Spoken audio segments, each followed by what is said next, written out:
আজ চকরিয়ায় দেখা গেল রাজনৈতিক উত্তেজনার এক ভয়ঙ্কর রূপ। কক্সবাজারের চকরিয়া পৌর শহরের জনতা শপিং সেন্টার চত্বরে এনসিপির একটি পথসভা মঞ্চ ভেঙে দিলেন বিএনপি ও ছাত্রদলের নেতাকর্মীরা। ট্রাকের ওপর তৈরি করা হয়েছিল এনসিপির মঞ্চ। বিকেল 4:45টার দিকে শুরু হয় এই হামলা।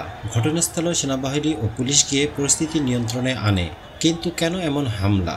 ঘটনার সূত্রপাত দুপুরে কক্সবাজার শহরে। সেখানে এক সমাবেশে এনসিপির মুখ্য সমন্বয়ক নাসিরউদ্দিন পাটোয়ারি বিএনপির স্থায়ী কমিটির সদস্য সালাউদ্দিন আহমেদকে গডফাদার আখ্যায়িত করে বক্তব্য দেন।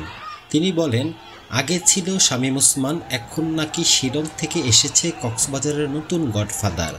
নারায়ণগঞ্জে বিখ্যাত গডফাদার শামীম ওসমান ছিল, এখন শুনছি কক্সবাজারে নব্য গডফাদার শিলং থেকে এসেছে।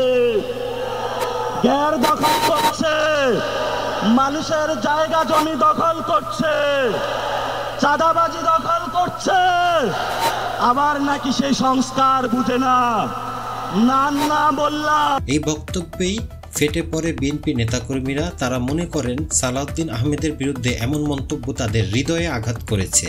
এরপরই চকুরা শুরু হয় বিক্ষোভ, স্লোগান আর মঞ্চ ভাঙচুর। ছাত্রদল ও বিএনপির লোকজন মঞ্চ ভাঙেন, ব্যানার ছিঁড়ে ফেলেন এবং ট্রাকের কাচ ভেঙে ফেলেন বলে জানান এনসিপির নেতারা।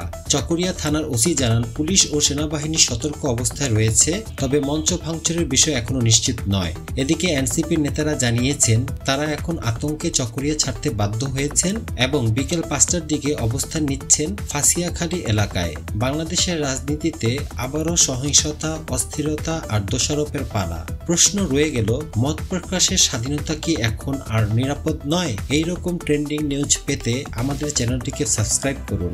Mohammad Shahjalal, trending news, Dhaka.